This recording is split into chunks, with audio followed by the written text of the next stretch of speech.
If you're looking for a machine learning tutorial with Python and Jupyter Notebook, this tutorial is for you. You're going to learn how to solve a real-world problem using machine learning and Python. We're going to start off with a brief introduction to machine learning. Then we're going to talk about the tools you need. And after that, we're going to jump straight into the problem we're going to solve.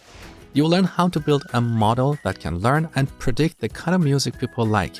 So by the end of this 1-hour tutorial, you will have a good understanding of machine learning basics, and you'll be able to learn more intermediate to advanced level concepts. You don't need any prior knowledge in machine learning, but you need to know Python fairly well. If you don't, I've got a couple of tutorials for you here on my channel. The links are below this video. I'm Mosh Hamadani, and I'm super excited to be your instructor. On this channel, I have tons of programming tutorials that you might find helpful. So be sure to subscribe as I upload new tutorials every week. Now let's jump in and get started.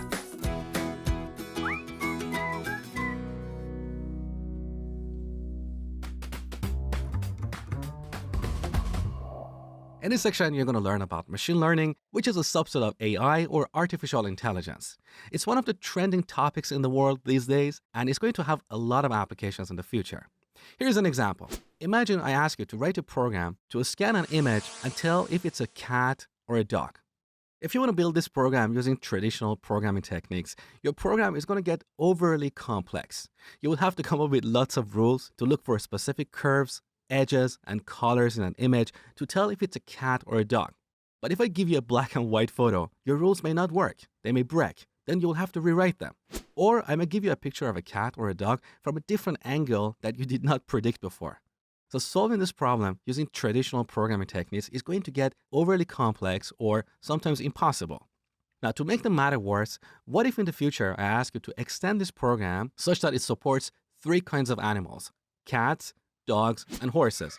Once again, you'll have to rewrite all those rules. That's not going to work.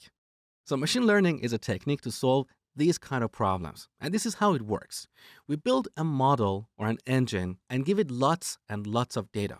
For example, we give it thousands or tens of thousands of pictures of cats and dogs. Our model will then find and learn patterns in the input data, so we can give it a new picture of a cat that it hasn't seen before and ask it, is it a cat or a dog or a horse? And it will tell us with a certain level of accuracy. The more input data we give it, the more accurate our model is going to be. So that was a very basic example.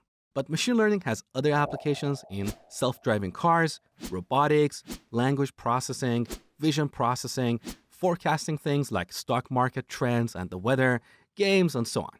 So that's the basic idea about machine learning. Next, we'll look at machine learning in action.